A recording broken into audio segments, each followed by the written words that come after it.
Jesus, thank you. Lord, thank you for a cool place to be on a hot summer day, for time to gather as a community, for time to remember who you are and whose we are. And so, Lord, as we continue in the Psalms of Ascent, as we continue studying the journey, the pilgrimage that it invites us on, Lord, I pray that you would help us to be present to your Spirit this morning, that we would be aware that your Spirit is with us, that we would hear and see what you're calling us to. And Lord, for myself, I pray that it would be your words and not my words. And Lord, that above all else, you would get glory in this place. We love you and we praise you. It's in your name we pray. Amen. Two roads diverged in a yellow wood, and sorry I could not travel both. And be one traveler long I stood, and looked down one as far as I could, to where it bent in the undergrowth.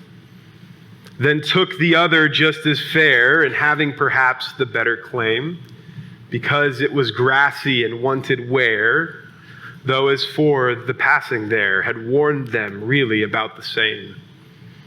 And both that morning equally lay in leaves, no step had trodden black. Oh, I kept the first for another day, yet knowing how way leads on to way, I doubted if I should ever come back. I shall be telling this with a sigh, somewhere ages and ages hence. Two roads diverged in a wood, and I took the one less traveled by, and it has made all the difference. Sometimes we find ourselves at a crossroads figuring out where we should go. My family comes from two lines of farmers. My grandpa on my dad's side grew up on a ranch in West Texas / eastern New Mexico. And my grandma on my mom's side was a pecan farmer.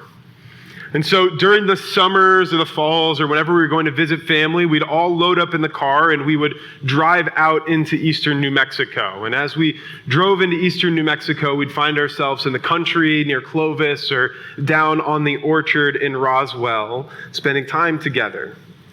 And when I was 14, I remember on one of these trips, my dad and my uncle decided that being on the orchard was a really good time to learn how to drive.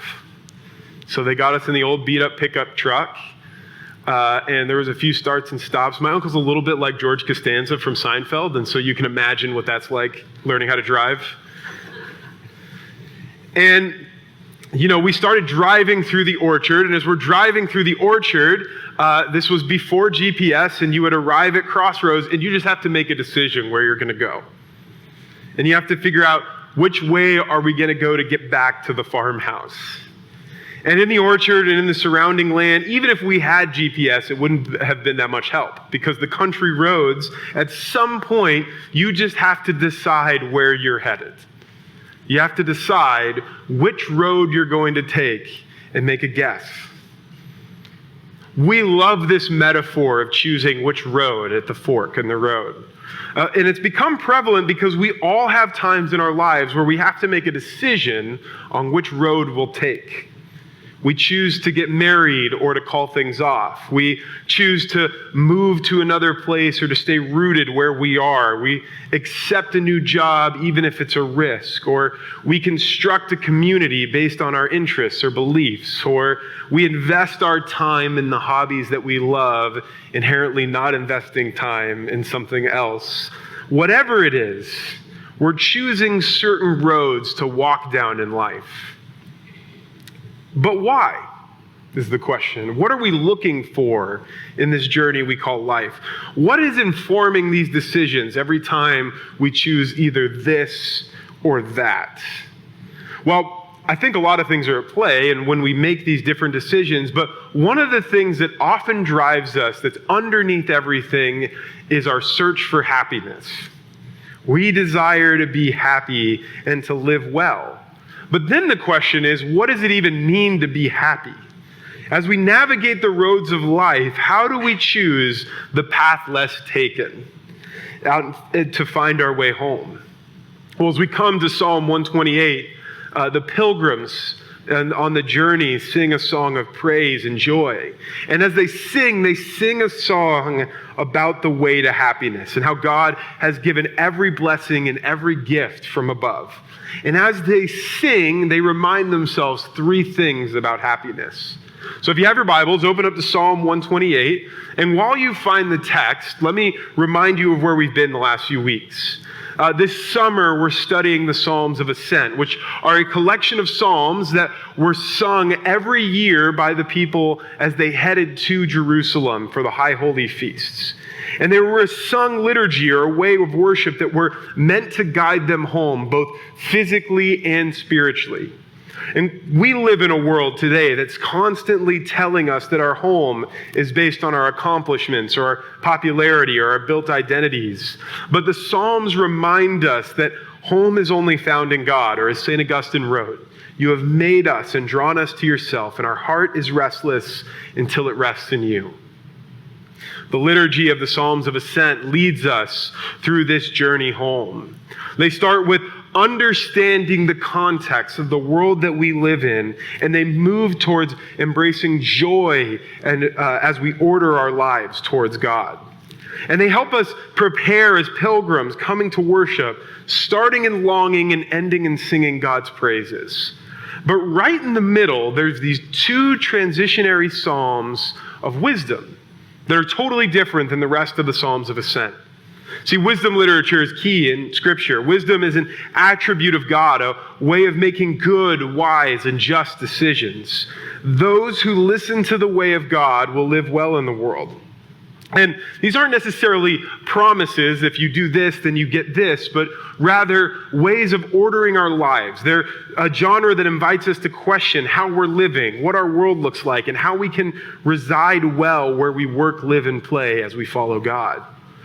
For the authors of wisdom literature, it all begins with fearing God. Now, fearing God is not abject terror at who God is. It's not a horror movie type of fear, but rather awe and reverence and beauty.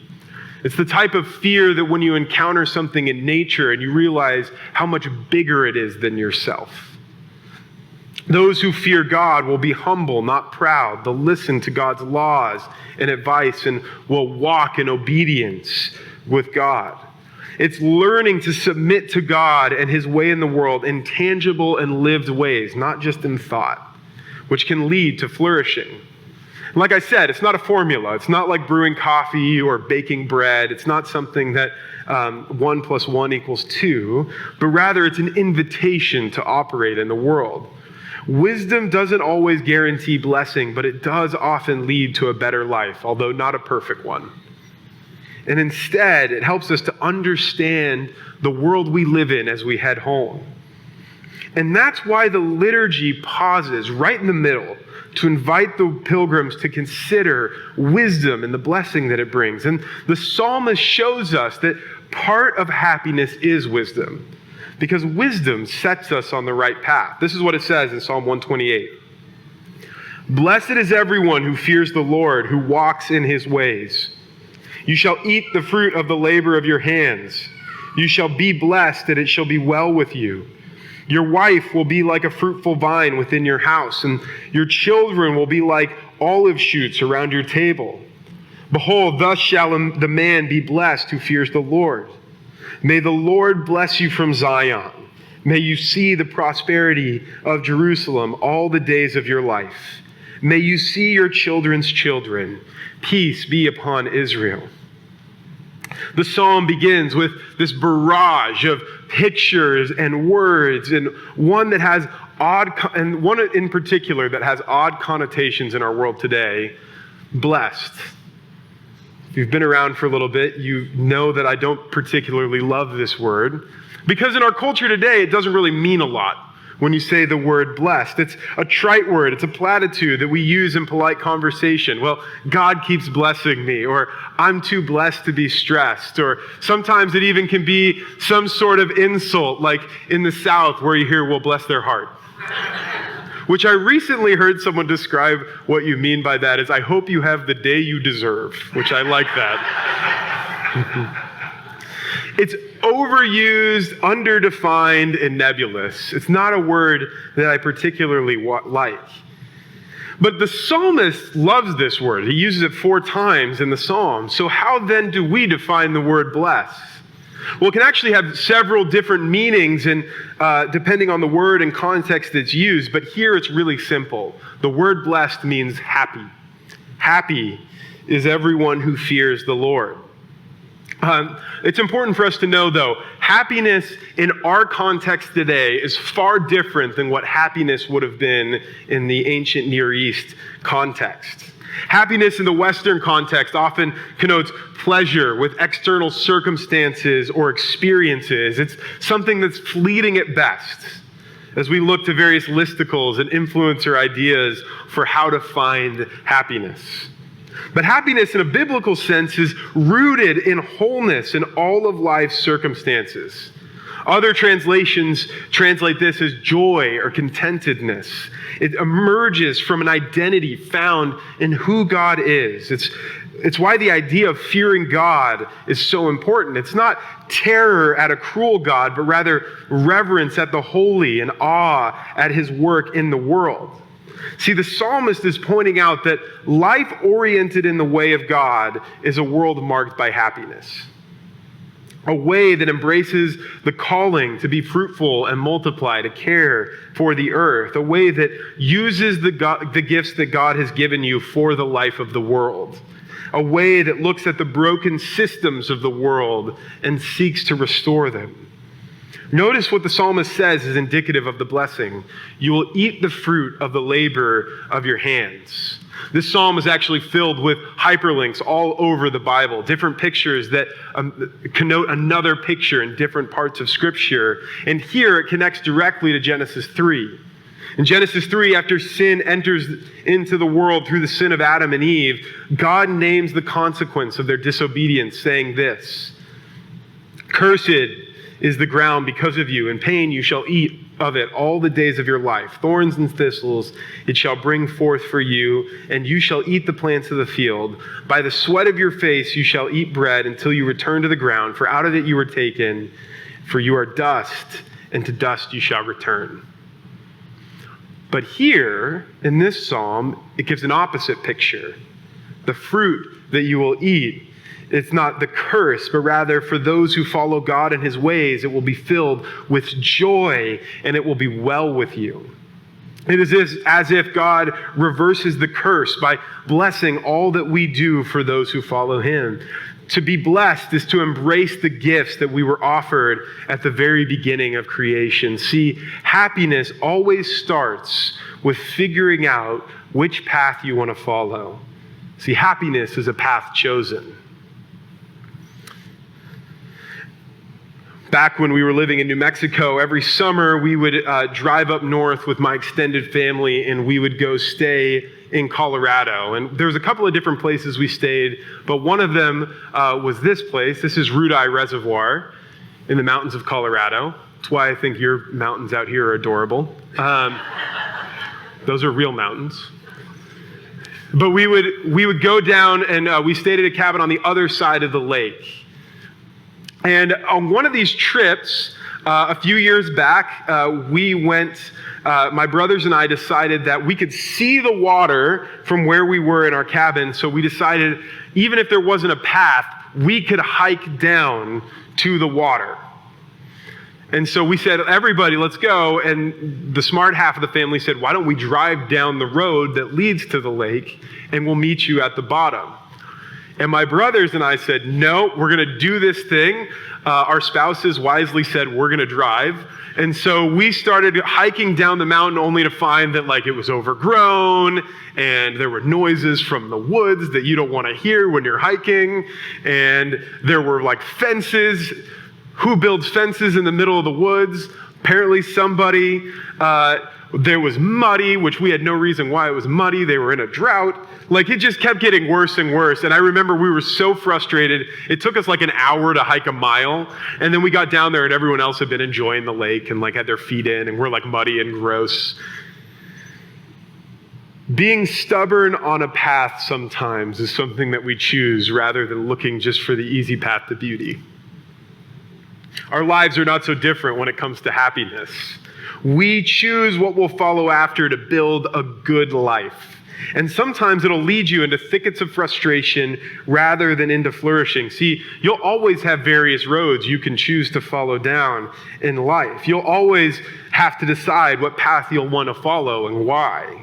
For some, that's the way of children, hoping that you can live vicariously through them or provide a future for them. For some, it's work or a career, hoping to find fulfillment. Or maybe it's a life well lived, marked by achievements and adventures. Or maybe it's some sort of broad social calendar where you can meet different people and find a sense of community. God knows that in Loudoun County, our problem is not a lack of options, but rather overextension.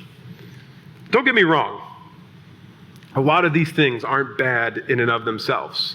There are beautiful aspects of children and work and community or adventure, but they're not the path themselves.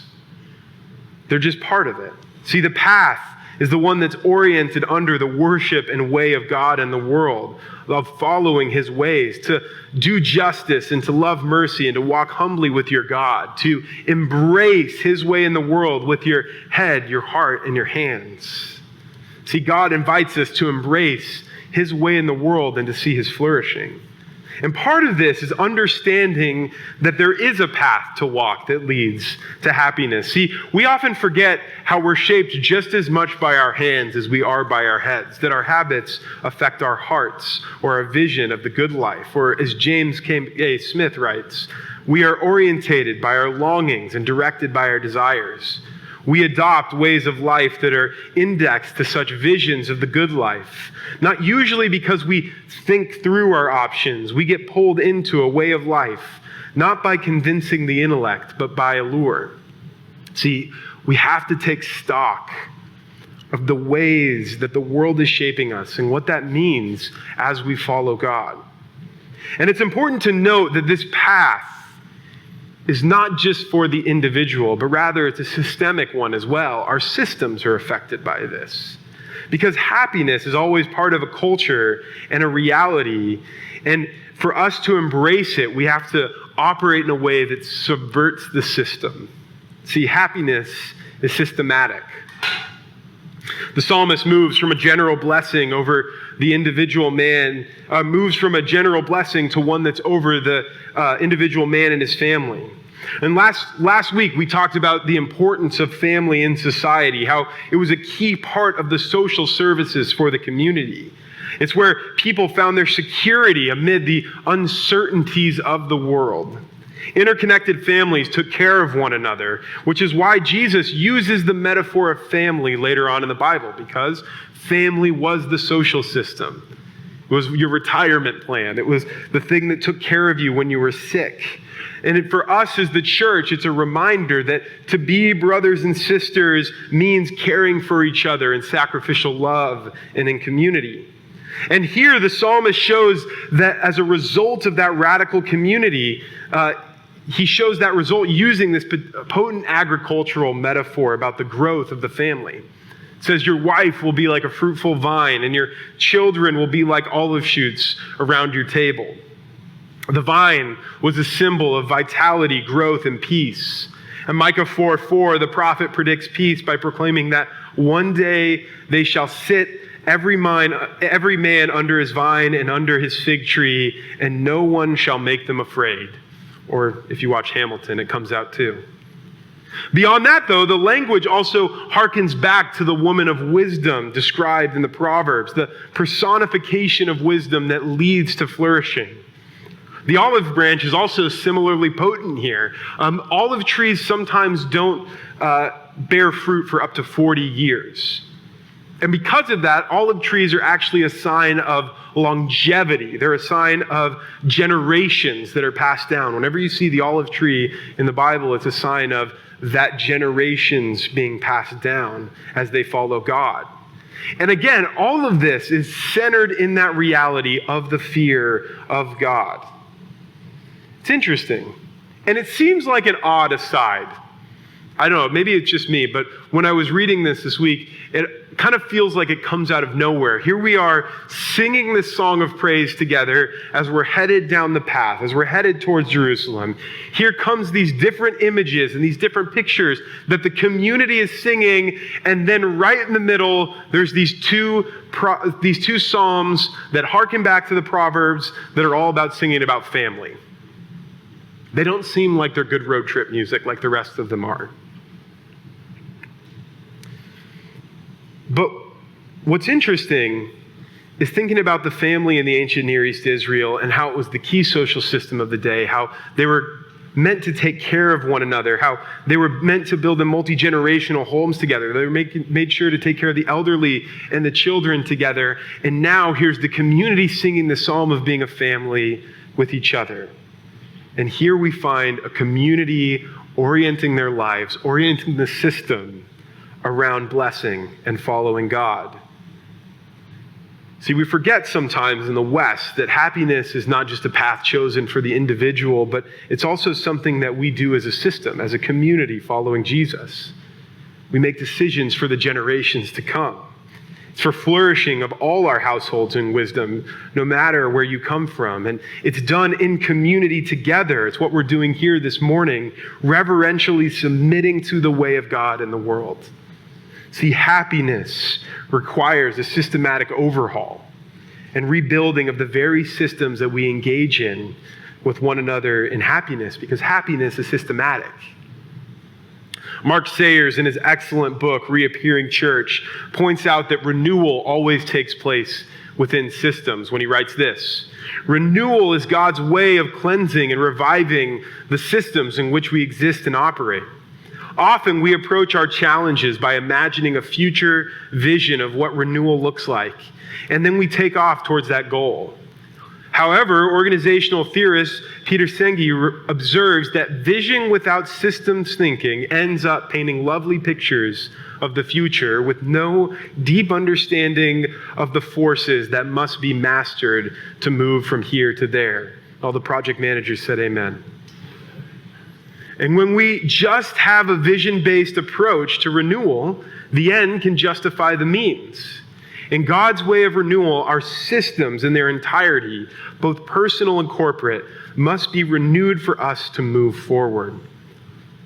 For happiness to be part of our lives, it requires not just changes in our individual habits, but in our corporate systems, in our community action.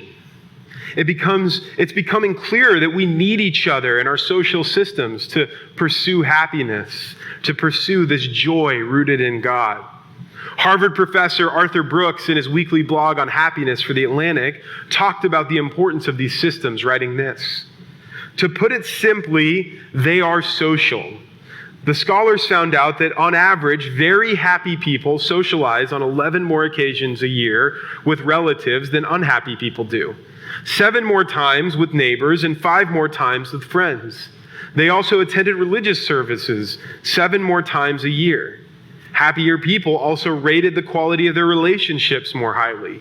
According to research from 2002, people who label themselves very happy give the quality of their close friendships a 54% higher rating than the very unhappy people do. Their family relationships were 73% better, and their romantic relationships were 161% better, which I'm not quite sure how you get there. Think of it this way, though. What kind of community do you have? Who will shape you? Who are the people around you, the voices in your life that are shaping who you're going to become? I had a basketball coach that used to remind us all of the time that if you show me your friends, I'll show you your future. And that's absolutely true. When I was an athlete, I was shaped by that culture. I was shaped by working out and spending time in the gym and spending time with others. And then I started hanging out with foodies, and that's how I ended up here today. The community will shape your love and care in the world. Over time, you'll begin to look like the people that you're around. And this will be the case as we follow God. When we surround ourselves with others who fear God, others who orient their lives towards Jesus, it will lead to a flourishing, not just for us, but for the entire community. The problem is that it can be painful, though, to navigate these systems because they certainly aren't perfect. The example used in Psalm 128 is the family system, which is a complicated prospect, as the family can provide both joy and also pain. It's a case with all the systems that we'll navigate around us. But what is key is that we desperately still need each other. Even when the system is broken, we can't embrace happiness unless something changes in the ways that we live life together, unless we orient our lives towards Jesus with one another. We need each other because no one is an island. And we need to change our systems in order to follow God.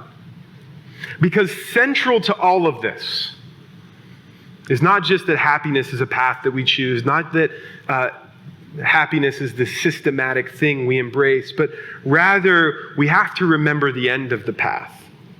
See, the pilgrims began to see Jerusalem and arrive at the city. They were reminded of why they were filled with joy and gladness. They were reminded why they were on the journey in the first place, because their happiness was centered in God. See, happiness is centered.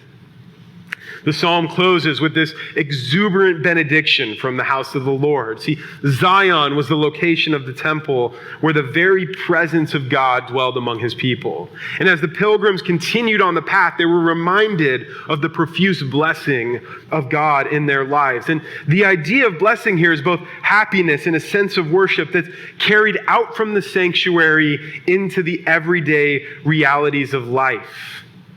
It's like a cup that's overfull, spilling out all over the counter.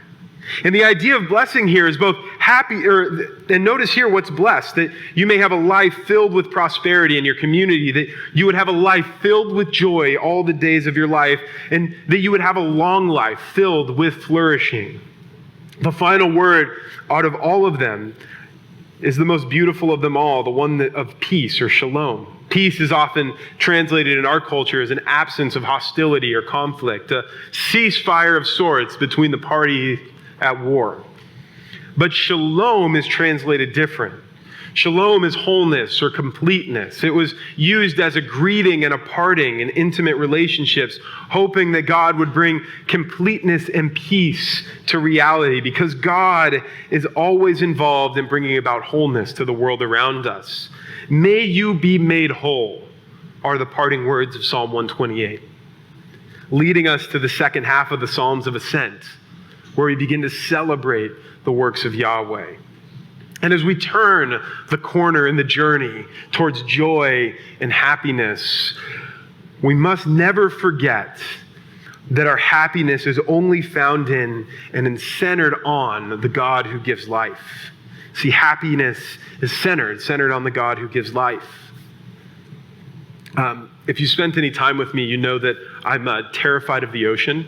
The ocean is the scariest place on earth. We know more about the moon than we do about the ocean. I have a lot of statistics if you want to come talk to me about why you should also be scared of the ocean.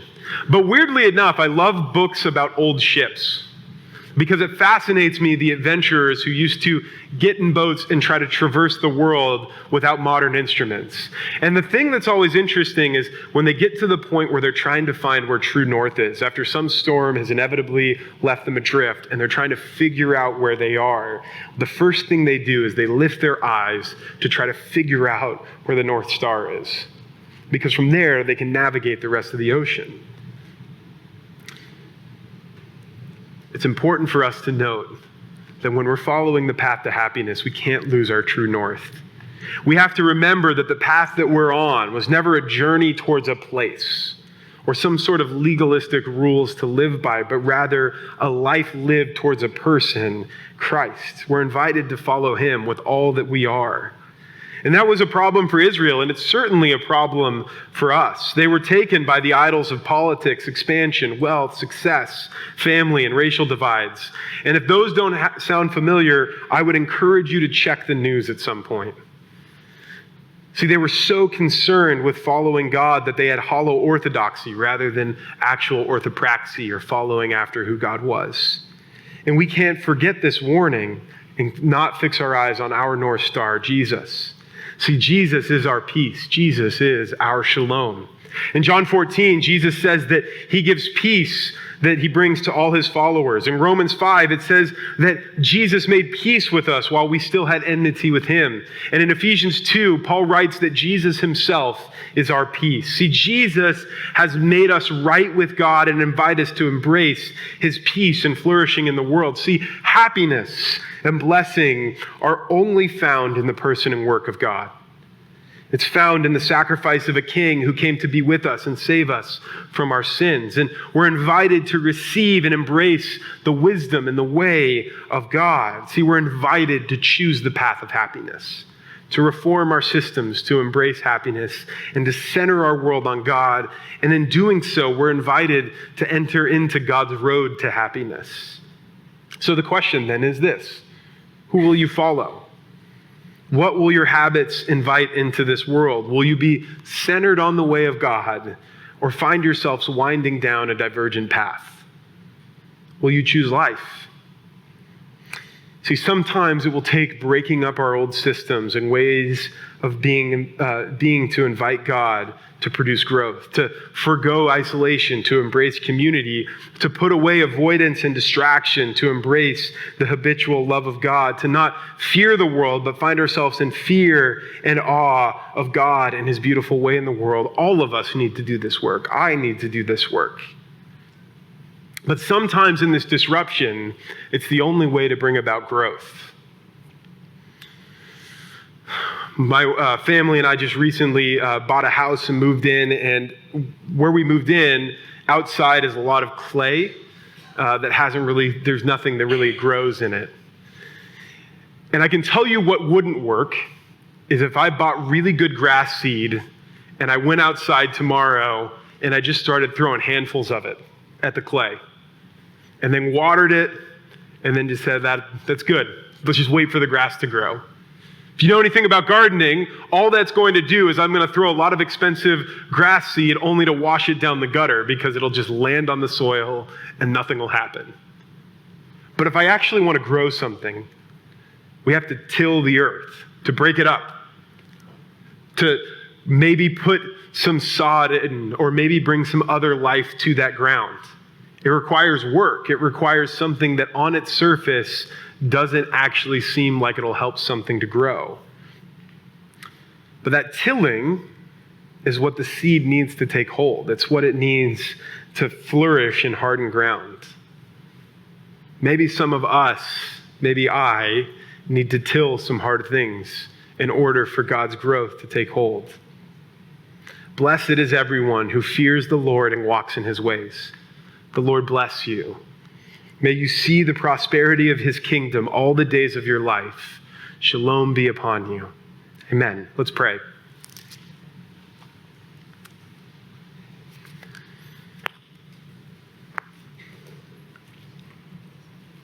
Lord, I confess that so often I choose alternative paths to happiness. That so often I find myself walking down winding roads, hoping that they'll give me fulfillment instead of embracing your way in the world. And Lord, at the same time, help me not to forget that you invite us back home over and over again. You invite us to follow you no matter where we are in the journey.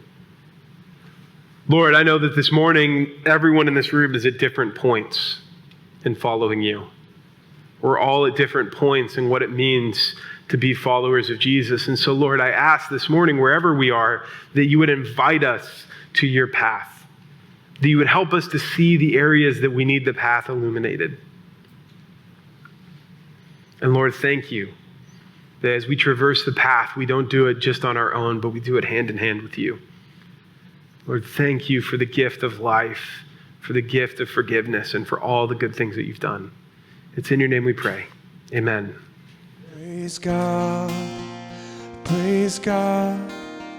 from whom all blessings flow. Praise Him, for the wonders of His love. Praise God, Praise God, from whom all blessings flow. Praise Him, for the wonders of His love, His amazing love. For God so loved the world that He gave us His one and only Son to save. For God so loved the world that He gave us His one and only Son to save us. Whoever believes in Him will live forever. The power of hell forever defeated. Now it is well. I'm walking in freedom. For God so loved the world. Bring all your failures, bring your addictions. Come lay them down at the foot of the cross. Jesus is waiting.